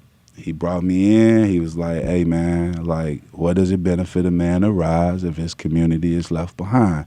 He told me that as a man who has garnered success from the arts, that now I'm in a position where I inherit the role of a community father, not a stepfather, a community father. Like, these are my children now, all the youth that's coming up under me. So I worked with Chance the Rapper before he popped. I worked with Vic Mensa before he popped. I worked with Whitney Young Kids. Greg Lanford Jr., who is like an amazing drummer. I worked with him before he popped. Nico on the brass. Worked with all these guys way before they popped because I was like, oh, this is my duty. But not only did I do that, my brother started this program called Teaching and Educating Men of Black Origin, TIMBO. TIMBO is an acronym. I mean, it means elephant in Swahili. And the acronym I just gave you. The story comes from a story that was given to him when he was in Ghana. And he was over there with the Akan people and the Ashanti people. And they told him a story of these two little elephants. These elephants used to come through wrecking shit. They'd come through the village just eating everything, knocking shit over, taking a shit on your door, whatever. This is what they was on. So one of the farmers was like, man, we should kill these elephants. Then the other dude was like, nah. What we gonna do is we gonna take these little calves, and we gonna take them down there with the bulls, where the male elephants at. They down there drinking water and shit. So they led the elephants down there. They down there drinking waters with the bulls. Then they stay there for like a week or two, just learning the ways of how men move. They came back to the village, and all the carnage and mayhem stopped. Right. They just Examples. They had no example of what a man was. Right. So with Timbo, working with my brother there, in 6 years, the black male graduation percentage at this university went from 4% to 24%. Damn. In 6 years, while also having the highest African American male student retention rate in the whole state of Illinois. Amazing. And it's on 95th and Kings Drive in Chicago, the heart of the ghetto. And the school is thriving at this point. Right. You know what I'm saying? It was some changes that needed to be made. My brother came in, he dedicated his life to it. He made transition. And after he made transition, the Rotunda and the African American Male Resource Center, they both now bear his name. The Kwesi Ronald Harris Rotunda, the Kwesi Ronald Harris African American Male Resource Center. The way that I helped was, he would always have me come speak on panels. Like, he'd give me books to read. I'll read the books. He wouldn't tell me, like, what he gave it to me for. Then he'll be like, yo, I'm having a panel with Anthony Browder. Anthony Browder wrote the Browder Files and Nile Valley Contributions to Civilization. He's also the only African-American in the history of the world to have an excavation going on over in Egypt, where he flies people out multiple times a year. It's the tomb of Karakamun in Egypt, and it's a black man excavated it, him and his daughter. Fantastic. This is amazing. So right. He put me on a panel with this guy. Right. And I'm like, damn. Even that's powerful, because we think about black people's involved in it. When you think about Egypt and how those lands were pillaged and how that knowledge was stolen and taken to another place and passed off as another civilization's knowledge, to know that a black man is there doing care to the ancestors that lived there and to their works and stuff like that, that means something. Absolutely. You know what I mean? Yeah. Absolutely. So what my brother always, the way that we were able to do what we did at Chicago State, along with help from the God Squad, which is a phenomenal group of women that worked at the university, the way that we were able to do it was simply, he felt as if culture was the cure.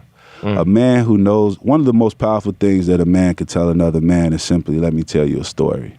The reason being, once that man has your ear, whoever's telling the story controls the narrative. Right. He who controls the narrative simply determines the fate of all the characters that's involved. Right. So the thing is, we tell our own story. We control the narrative. We teach you that your ancestors created the 7 liberal arts. We teach you that there was a university in ancient Thebes or Waset that had over 80,000 students enrolled that taught the 7 liberal arts before African people knew of any other ethnicity on the planet. We teach you that Imhotep was not only the first doctor, he was the first architect, he was the first astrologer, he was the first multi-genius. And guess what? He was your complexion. He comes from you. You come from him. You are nothing but the sum total of some great ancestor who walked on the continent over 40,000 generations ago. Word. That's who you are. Word. Yeah. So let's talk about Chicago. Yeah. If you watch the news and if you watch different things, Chicago looks like it's Fallujah. Chicago looks like it's, you literally see, and when I say literally, I mean, I'm not joking. Like, you literally see videos of dudes in Chicago with rocket launchers. You know what I'm saying? Like, it looks, and it's a place to where sometimes the problem seems so overwhelming that from the outside, you don't even know where you would begin to help. First of all, is that perception of Chicago accurate? Well, I'll tell you this. It's very similar to what we experienced growing up in America in relations to Africa. When I was a kid, all I saw on the news was for a price of a cup of coffee, you could feed Lil Kimbu and Mubu and their little sister. Yeah. And they got no shirt on, flies flying on them. They look like they starving. You looking at that shit like, man, I ain't no African. Yeah. I don't want to be like that. Fuck that. You tried to detach yourself from it. You feel lucky almost that but you didn't, they did not publicize the fact that Africa has the most minerals and natural resources in the world. Most of the world's black billionaires are there. Africa is where the original Garden of Eden was. Right. Akabulu land is there. You know what I'm saying? Africa is the source of how Spain got a plumbing system, a sewage system, and learned to take baths and, things of this nature. This came from Africa. Right. But they never taught you that. Right. So you looking at it like, I don't want to be no African. Right. They don't teach you that the father of Greek philosophy, Pythagoras, who says that he's the father of Greek philosophy. You think of him, you think of Socrates, you think of Plato, and you like, man, them was some smart motherfuckers. But if you look at the history, at some point they all were ostracized from society. You know why? Because they came with this infinite knowledge that they learned from these Africans in Egypt and shit. And they came back speaking that, and it went against whatever the religious construct of these different regions were. They came with factual information. Right. You got the Dogon people that were able to see the Sirius satellite system and knew exactly where it was in the sky, and they didn't even own a telescope. They didn't teach you none of that. Right. Now, if I saw that narrative of Africa, I would have been like, hell yeah, I'm African. That's you know what I'm saying? That is actually Wakanda right there. Yeah, so Chicago, right now you sitting at the table with a guy who, I'm the first time a hip-hop artist has had a dessert product in Whole Foods. Right now I'm in 4 Whole Foods back in Chicago. Oh, word. Yeah, the Inglewood one, the South Loop one, the River Forest, and also the Hyde Park Whole Foods. I got I'm the number 1 local selling vendor in 4 Whole Foods right now. I'm from Chicago. Right. I also designed the first historically documented landmark sign for the Inglewood community. I'm from Chicago. I also helped open the first open enrollment arts high school in the history of Chicago, Diet. I'm from Chicago. Right. I won Grammys. I'm from Chicago. I've done so much to help and give back to the community, but I'm from Chicago. So this is a different narrative. You know, you see. How many Grammys you won, by the way? 2. Wow, damn. Yeah. I got 2 for late registration as well as the college dropout. Damn. So you were saying, okay, nice flex. Get your flex on. You gotta flex, two bro. Grammy awards. You gotta flex though. Yeah, multiple Grammy nominations though. You Right. know, but 2 times one. All right. You know what I'm So saying? you were saying though. So you feel like these parts of Chicago, these things are underreported. Bro, we got Blue 14. What's the name of that? Blue 14? 16, Blue 1647. This is brother named Emil. He's teaching young black kids about STEM, technology. They coding and knowing how to make computers and shit, knowing how to do animation, illustration, and make applications. Young black kids, like from the heart of the ghetto. Even with Diet is an arts high school. But when you graduate, you'll have a whole semester of college under your belt coming from this school. We also met with the CEO of CPS because we want to expand this arts curriculum. But not only that, we want to expand the trades back into the school system because I understand that college is not for everyone. But if you have a trade, no matter where you are on this planet Earth, you will always be able to eat. Yeah. You know what I'm saying? So that's very important. Something you know how to do that you can feed yourself with. Yeah, man. So these are the things that we're pushing for. And it's a lot of just powerful people in the city that's doing well. Like my homegirl, she's running for alderman. Her name is Renetta Greenleaf. She does things where she's feeding the homeless, putting on like basketball camps for the kids and things of that nature. It's a girl named Inglewood Barbie. She's feeding the homeless people out of a police station, you know. Man, it's a lot of people just doing well in the city, man. And why do you feel like the perception of Chicago is what it is then? Well, the thing is, as long as you can create that narrative, man. But why does that narrative, I get it that, I get that things are, and a lot of times people want to create a narrative, but is there any truth to some of the things that we see? It's definitely truth to it. Right. And the truth stems from not only what you see. What you see is the actual tree. Now let's talk about the roots so you can know what lies beneath, so you can understand why you see what you see. So you go back to the Clinton administration, the Reagan administration, the Bush administration, and you think about how America has 4% of the world's population, but 25% of the world's prison population. And you think about how there are over 2 million African Americans incarcerated right now. That's more blacks that were in slavery in 1850, right now in 2019. Right. So you think about that, a lot of those people that were snatched up were the men, were the fathers. Sure, of course. Was the in-house authority figure that would be right there and be like, hey, we don't do that over here. You know, so this is how you do it, son. So you feel like these kids don't have that, so they're kind of running wild to a degree? Well, I won't say that they're running wild. I would say that due to the fact of that being one, but another thing is, if I'm standing next to you and we sitting in class every day, and you my man, and then one day we standing on a bus stop and you get shot in the head and you die, I got to go to school the next day, and for that point on and just act like ain't shit happened and live a normal life. So guess what? When I hear the artist talking about I'm doing these drugs because they make me feel better, man, kids are looking for an outlet. Yeah. They self-medicating. And I'm not saying that it's good. What I'm saying is we have to focus on building institutions to give them an opportunity to do other things to occupy their time. And hopefully that these things could be something that are of benefit. Like, man, we teach entrepreneurship. We teach knowledge of self.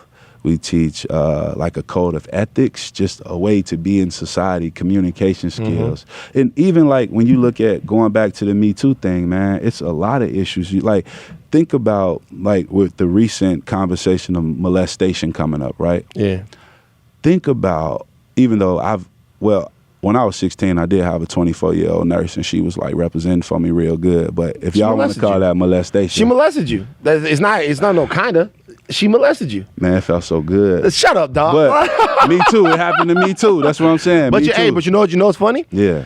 Is because of the differences in what we perceive to be gender roles and what we perceive to be the roles and the power and the sort of victim dynamic between males and females, a lot of brothers would have stories exactly like that.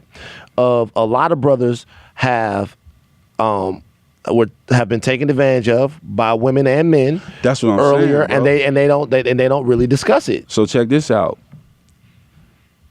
You can't go to school and tell your homies or your teacher that last night while you was going to sleep, you was getting your balls tickled. You just can't have that conversation because if you be like, man, last night when I was asleep, man, I was in the bed and then my cousin or my big sister or somebody came and tickled my balls. Mm-hmm. What you gonna do? Yeah, it's crazy. You gonna roast the shit out of me. Yeah, you about to get, especially school, at that point, you about to get the drive put on you. Bro, in grammar school, they gonna roast the shit out you. So you don't have nobody to talk to. So you live your whole life with this shit just bottled up. Trying to deal with that trauma in other ways. Bro, and social learning theory kicks in. Mm-hmm. If the first time you ever had some sex was a way that is considered abnormal, you know, like pedophilia or molestation, things of that nature, and you never had nobody to say, hey, Van, check this out, man. I got molested. Is there anything that you can tell me to make this right? What the fuck? You know, like, I don't know how to deal with this. Mm-hmm. You don't have no knowledge of it. And if you did have knowledge of it, you embarrassed. You're not finna be like, oh, I got my balls tickled too. So with that being said, you live a whole life with this shit bottled up. And then you may even take on the same characteristics of the person that did it to you. Mm. Bro, we dealing with a lot. We dealing with malnutrition. We dealing with like flaming hots with cheese and meat for breakfast. That's crazy. You know what that is? Yeah, I know. Fucking flame. You had that in Louisiana? Yeah. Flaming hots with cheese and meat on. Yeah. Bro, so you understand that is malnutrition. Right. There's nothing in that shit. Your brain is getting no nutrients. Mm-hmm. This is your first meal of the day, and now you got to go sit in the classroom and be able to retain information. Your body doesn't even have what it needs to synthesize the information the way it needs to. It's not running on the right fuel. Come on, man. All of these things, you know, the problem seems so big. They're not big. They're just specific. Like, and what I mean is, there's a specific problem with nutrition. There's a specific problem with discipline. There's a specific problem with all of these things, and they need to be addressed specifically, and they need to be compartmentalized. You need to have experts in all of these various things dealing with them. You can't just take if you give the hood $1 billion right now, that would be fantastic, right? But you can't just throw $1 billion at all of these different things. You need people who understand the specifics or the sort of fine strokes of all of these different problems, and people who can address them. Absolutely. And see, this is the mental health experts, nutritionists, you know, all different. You need people to deal with these things. Man, this thing about being woke. If you being woke and you got all this information about the system is against me, malnutrition, this and that, the Illuminati, whatever, you know, whatever's going on. And if you just have this information, but you do not alter your life in order to reflect that you have this information, man, you're going to have a miserable life because every day you're going to be depressed thinking about how everything is against you and shit. You have to put forth action.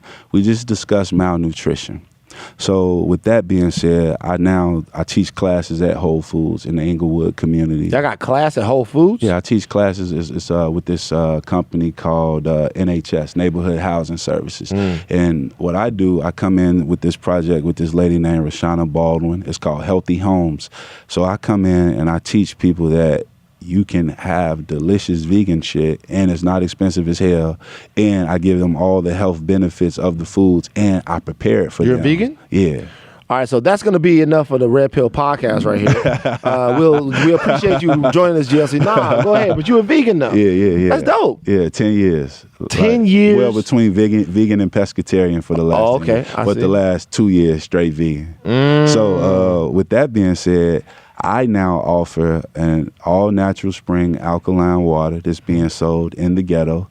That's not machine water. No alkalides. It's not a reverse osmosis purified water. We have a spring in Wisconsin where we get the water from underground. It goes through a filtration process, it's bottled, and then it's sold to you. And that's in the hood, you know what I'm saying? We also have, as I said, ism cakes, my vegan dessert. So my dessert is only 8.5 to 12 grams of sugar, and it's only 200 to 220 calories. So it's low glycemic and low calorie, and it's vegan, and it's being sold in the hood. So does it taste good?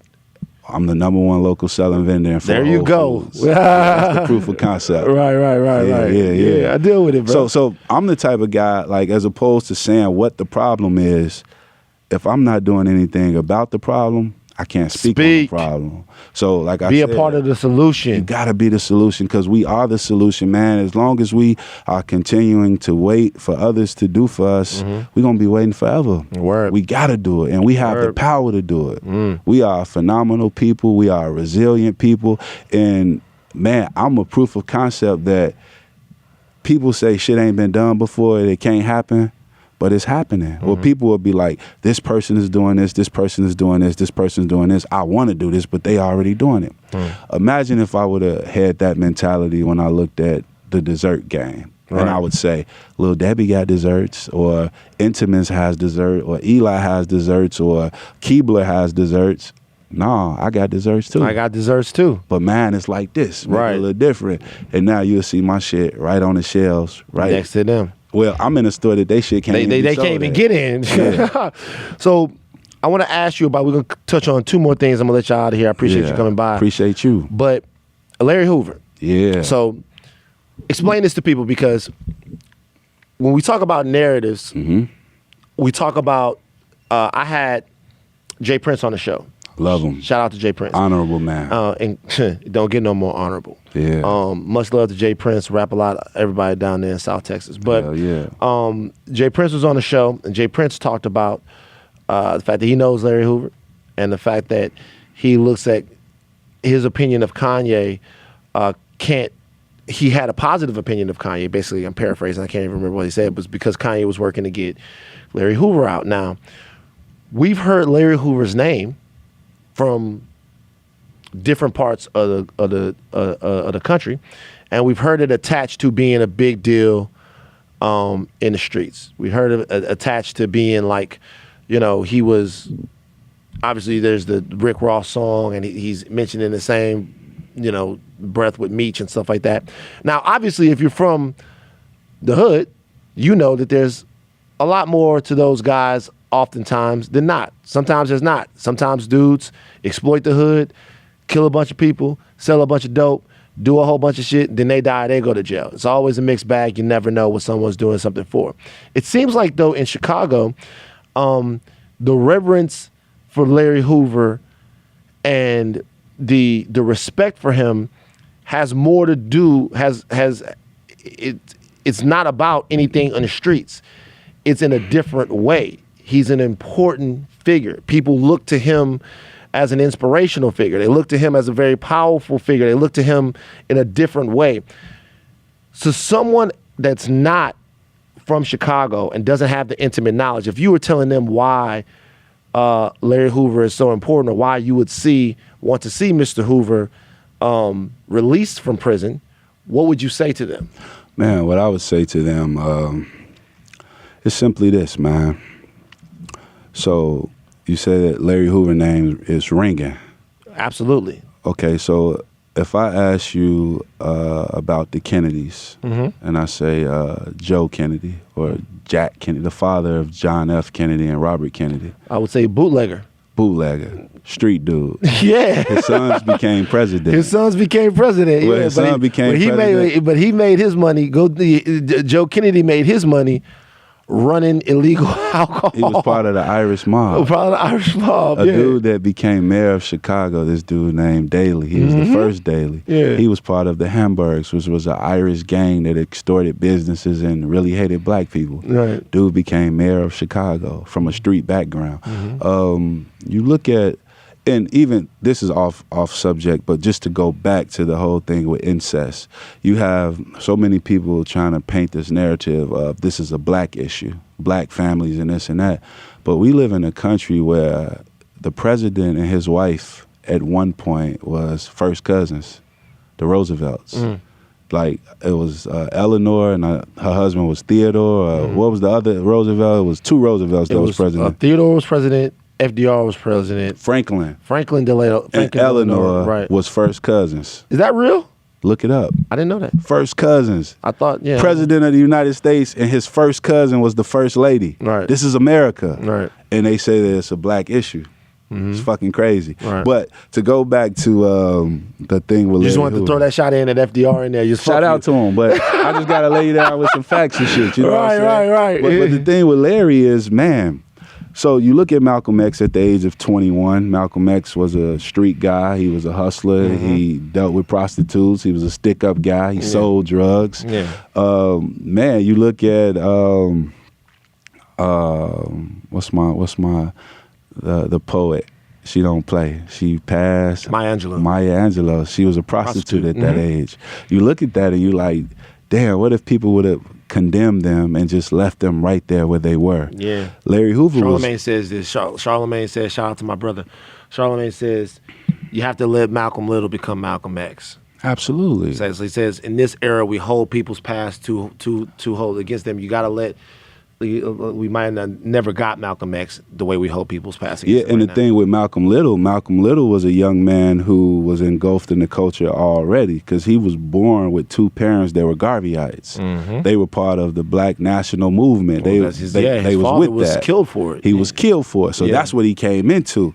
Due to the fact that his father was so powerful and was for it, they killed his father. Yeah. His mom went insane. When she lost her mind. He got shipped away. Yeah. And when he got shipped away to Boston, he embraced the street life. And from that point of Malcolm Little, he became Detroit Red. Right. That's when he was gangster. Yeah. Then from there, he became Malcolm X. And then from Malcolm X, El Haj Malik Shabazz. Yeah. And some people think that's where it stopped.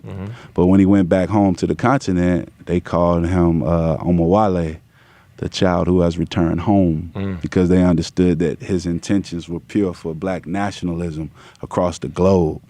Larry Hoover is a guy who came into a street organization who wanted to be the leader of a street organization. He accomplished those things. He got locked up for second-degree murder at the age of 21. Normal time served for murder is like 25 years. Larry began to, after he read the book that was based around the mayor of Chicago, Daley, and how he switched his life up because he understood that extorting businesses and being on criminal shit just wasn't the way. He was like, yo, we'll really own blocks if we become aldermen, if we become politicians, if we take over the union, if we run the police force, if we become firefighters and mailmen and shit like that. This is how you really run some shit because you're controlling every aspect of the community, the food sources, everything that comes through your community, the people there, they are empowered, they run the shit. Larry inhaled that knowledge, and when he inhaled it, man, he embraced it, and then he was ready to make some changes. In the midst of him wanting to make changes, he organized 21st Century Vote, which made young Black men who never had the desire to vote, was like in the streets, like, fuck that, I ain't voting, that ain't for me. They want to register to vote. He helped get Bill Clinton into office. He asked for all the gang leaders from across the country to come to the Oval Office in 1992. Clinton came with some shit called street reform. Larry sent his best friend, Gator Bradley, there to sit on this board. Now, the Clintons was like, yeah, this is going to help. But we really got bamboozled because we got the 3 strikes law and shit. You know what I'm saying? But Larry had a pure intention. His intentions were good after the mayhem. If a person does wrong, you don't think that there's ever a time where they can realize, yo, I did wrong. Now I need to do right. I've done wrong. Look at all the right shit that I'm doing. I'm a proof of concept that the shit works. Malcolm X is a proof of concept. So I feel like with Larry Hoover, he's not coming home to be a gang chief. He's coming home. We plan on giving him businesses, put him in play, give him his own factory where he'll be able to hire ex-cons and former gang members and show them that, look, man, this is where the money is. This is what you need to do.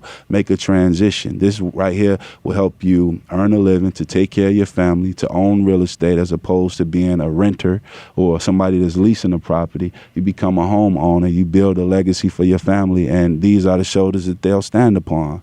I think Larry is the perfect proof of concept for that. He's been locked up since 1973, and he is 400 years Fed time, 200 years state time. That shit is crazy, man. He's got more time than a Unabomber, Ted Kaczynski and shit. And he's locked up in the same prison that he in. Supermax. That's fucking crazy. Larry he's not that. And he ain't coming home to be no gang chief. If anybody, this is why Malcolm connected. The Chicago need Larry Hoover to come home. Absolutely, man, because this is why Malcolm X connected so good and made brothers like Louis Farrakhan and all these guys want to join the nation because he was from the streets. He understood. He knew how to talk to them. Yeah. And he was the true essence of reform, which is simply a change for the better. And that's what this 68-year-old Larry Hoover aims to do when he comes home. Word. So, man, goddamn, man. I got two things to say. Number one, how come you don't sit Ye down and give him all of this goddamn knowledge? Because he misspeaks a lot.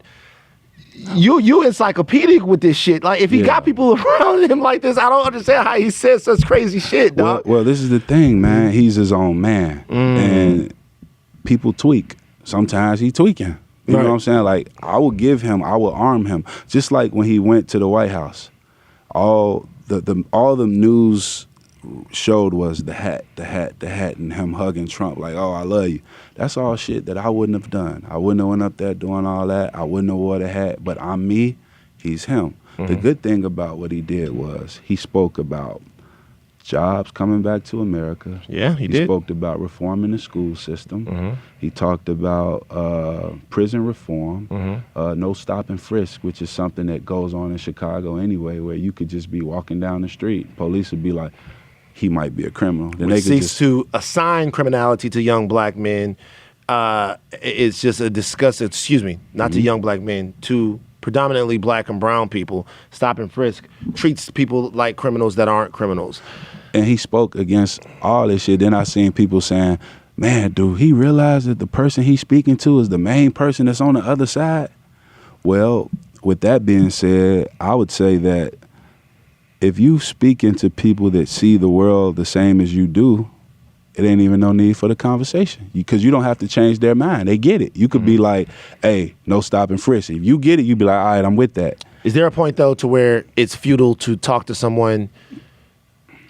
I get what you're saying. We have to have people that are willing to go. I don't have a problem with that. We got to have the conversation with people that are on the other side. Right. Like, look, man, the shit y'all doing is fucked up. Are all people on the other side the same? Meaning, isn't it some people that we just got to take them out the paint? By the way, when I say take them out the paint, I mean in a political way, with the vote and with public opinion. I don't need the fucking Secret Service, nothing. It's politically take them out the paint. Do you think that a person like Trump can be reasoned with? Do I think that he could be reasoned with? Well, I know from the conversation that Kanye had with him, I know that Larry Hoover's lawyers have been in constant communication with the administration as far as helping push that thing through. I know that the prison reform bill, it did take place even to the point where Trump had to fire the guy that wasn't with it. You know what I'm saying? Like, nah, we're going to keep this like this. He fired him. So I don't know the source of his actions, but I do know that progress has been made as far as the little things. I'm not saying as a whole, because man, I just be looking at, like, when I look at Trump, I just be laughing because he just, like, he'll say shit like, I gave her a name, but I'm not going to say it. Wacky Jackie, wacky. He just be tweaking. Like, when I be hearing him talk, that shit be reminding me of the lunchroom table at Simeon or being on the block, because he just a roast and just say crazy shit. Yeah. But it's like, bruh, it's a whole nation that's standing on your shoulders right now. We need you to be on point. You know what I'm saying? Like, we appreciate the prison reform shit. We appreciate anything that was done to benefit the people. But as long as you're doing shit to go against the people, it's never going to be received. As long as you're empowering other people who seem not to care about us and seem to want us down. That's weak shit, bro. That's weak shit. So let me ask you this. Last question. You're Kanye West's friend. You're a collaborator. Yeah. You're in your own right ridiculously talented MC, writer, creator. And I'm out here working with No Idea on my new album. Oh, let's gotta talk about that. Ism. Like, Do you care if people like Kanye West? Do I care if people like him? So I'll tell you how my mind works. Because I'm be honest with you, it's at certain points it's hard to like him. Understood. You know what I mean? And we loved him before. I'm a man of understanding, so trust me. Right. I At certain get it. points it's hard to like him. I get it. 100%. Do you care if people like Kanye West? Do I care? Well, due to the fact that I've reached this supreme level of inner peace, I don't allow anything outside of my inner peace to hold bearing over my happiness. I determine what I care about, what I give energy to, what's to come, because I'm in total control. So with that being said, just due to the fact that I love him and he is my friend, I would like for him to be more receptive to the information that I give him so that he can move accordingly and navigate. I feel like that if you're having conversations on issues of helping the black community or the low-income community or the brown community, man, you got to go all out with that shit. You can't do it and also be in a under the the perception of you rocking with the other side. Yeah. You know what I'm saying? Like, that shit just ain't gonna work. Yeah. My thing is I love him and I want to see him get to a point mentally, because mentally, man, he is focused on, like, you know, healing because he's going through a lot. I just wish that he would be more in control of his emotions from time to time. Because, man, he, like, even working with that lady, Candace, what's her name? Candace Owens. He came out and was like, I didn't design that. I didn't do none of that. But due to the fact that you said you like the way this woman thinks, it's like they align you with that shit, man. He gave you a license for her to say, yes, he's with me, but he never was. I was there. He never was with her. He had conversations with her. He brought her around. He brought her in here and stuff like that. Yeah. I mean, what I'm saying is, he was never a part of that movement. He wasn't a part of that movement, but he had her around in order to listen to her perspective. Yeah, I get it. You know what I'm saying? But yeah, I would like for people to like him more. You know what I'm saying? But if they don't, they don't. Man, my aim is to get him to a place where all the things that people loved about him could just be rekindled. You know, where the passion that he spoke on liberation and the passion that he had for reform and growth and development for our people and how he wore that shit, man. I would love to see that again, you know, but like I say, I was away for some time. He's my friend. Every time I'm with him, I'm giving him information. But I can't say, hey, motherfucker, you gonna use this information. Yeah. You know what I'm saying? I get it. Yeah. So, last question. You working on an album with No ID. With No ID. First of all, No ID is a legend. You guys all know ID. If you don't know who No ID is and you listen to my podcast, man, that's disappointing to me that you even listen to this podcast. You don't know who No ID is. No ID, amazing guy. Let's say you and No ID in there and you working, No ID cooking it up, right? No ID. Oh, y'all in there. Y'all in a groove, right? Y'all getting all y'all songs together. Y'all getting y'all features together. You know what I'm saying? Y'all calling me because I'm gonna get a feature most likely. Hell yeah. And then you get a call and it's Drake. Yeah. And Drake says, yo, I fuck with what you're doing. Yeah. Like, I would want to be on your album. Yeah. Would you give Drake a feature? Man, Drake, one of my favorite artists. What I would do, I would say, yeah, I'll work with him. But I would also, aside from the business part of it, just for the love that I have for my friend, what I would do is I would try to put together a meeting or a conversation that they could have. So they'd have to have a conversation first. Well, I won't say that their conversation will dictate how I move. What I'm saying is that they need to have a conversation just due to the fact of, I always felt as if it was really weak, man, when I see black men being successful, and once you reach a level of success, you find another black man to be your opposition. I never liked that. So just on the strength, you would want to see him, Yeah, because I'm not against Drake.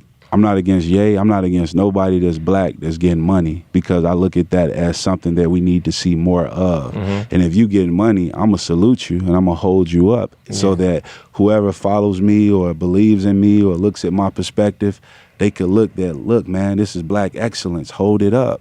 I don't like, when I saw Nicki Minaj and Cardi B having issues, and I saw the internet was eating it up. They was like, yo, look at these women, they into it. Man, I just want to see them do good. I'm totally unaffected by other people's success. Like it doesn't bother me. Like when I see other people do good, especially when they black, because I look at it as, okay, so several other ethnicities, when kids turn a certain age, they might get $500,000, $1 million trust fund. This is a situation where our families can catch up. You know, because we didn't have shit to inherit. In Chicago, we had unfair real estate licenses and shit where if you came from the South during the Great Migration and you bought a property, you had to sign a contract that said that you agreed to pay this amount, but you didn't know that this amount was 3 times the amount of what a white family would be paying for the property.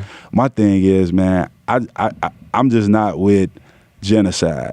I don't want to make people think that it's cool to look at another black man as an enemy, because by the time I was 18, I went to 16 funerals, man. And these were all teenagers. These were all my friends. So why would we recreate that whole dynamic once we get some money? I don't want to be into it with no motherfucking man, especially if they black. I want to figure out, okay, you getting some money over there, I'm getting some money over here. Is there any way we could do business together? Build, and get something make together? it bigger, And then with that, we can hire more people. And it's more jobs and more legacies being created. I'm not going to look at you if I had a podcast and be like, this motherfucker Van got a podcast. Fuck Van podcast. No, watch his shit. Right. Watch it. Win. Listen to Drake. Listen to Ye. I don't have a problem with that shit, man. Because I'm at home dealing with real issues. It's people in my city being killed over stupid shit. It's drug addiction going on. Like the shit that you see on the news, that is happening, but it's not the whole city that's like that. My thing is, I have issues at home that need to be fixed. So what's more important to me? Young black men dying off of drugs and shit and gang violence, or internet beef, or what's going on with Drake and Kanye or Cardi B or Nicki? All these people are rich. They're rich. Or, man, somebody told me recently, like, man, I hate LeBron. You hate LeBron? You black, right? Yeah, man, he be flopping, he be doing this, he be doing that. I say, man, how the fuck could you hate LeBron and this man and bought a community and made it for low income housing and built a school and put motherfuckers through college? Gave kids bikes to get to school, gave their parents food, gave their parents job training, paid for their school, their college. It's impossible not to like him now. That's Willie Lynch, bro. Like, I'ma hate you because you taller Shout than out me, to KD too. Darker, this and that. Like, that's bullshit, man. Anytime when you see somebody of color doing anything good, salute them. Hold them up. And don't look at them and be like, man, if I had it, I'd do it like this, or they doing it wrong. Focus on what you need to do. And if you see somebody that's successful, don't make them your enemy. Don't debate with them. Learn from them. Like motherfuckers mad at Soulja Boy. Soulja Boy was telling the truth. He was. Soulja Boy is why I was able to still make money without being on world tours and shit. He kicked off the internet. And he had a real Gucci bandana, Gucci headband on. Right. I was proud of it. Right. You know what I'm saying? So, yeah, bro, I just salute black excellence, man. And we salute you, bro. Yeah. We only got one white person left in the room, and he's going to clap for GLC right now. I also have to go to work, bro. Listen, man, tell you why I appreciate you, bro. Always got a word for me. Love, bro. Whenever I call him up, always got a word for me. Me and this dude have had 2-3 hour conversations that has gone. If y'all think he got deep today, y'all don't know this brother. This brother will take you back to the beginning of your civilization. When is your album coming? My album coming as soon as we wrap it up, man. we looking for between February and March, man. Okay. I also came out here because I just ventured into the marijuana business. Okay, that's a good business to be in. And I'm also out here shopping a film with my director buddy, Joseph Chopin. Joseph, say something to the people, man. Yeah. We're working on this film that's based on Harold Washington, who was the first black mayor of Chicago. It's called For the Greatest Good. This is documentary or what is this, scripted narrative? Man, this man wrote a 300-page script, man. He played. Nice. Cut that down a little bit, bro. That's what everybody in Hollywood said, man. Cut that down a little bit. I don't know if they're going to make the 300-minute movie right now. Cut it down. All right, my G. Love, brother. Peace, Love and respect, man. Appreciate you.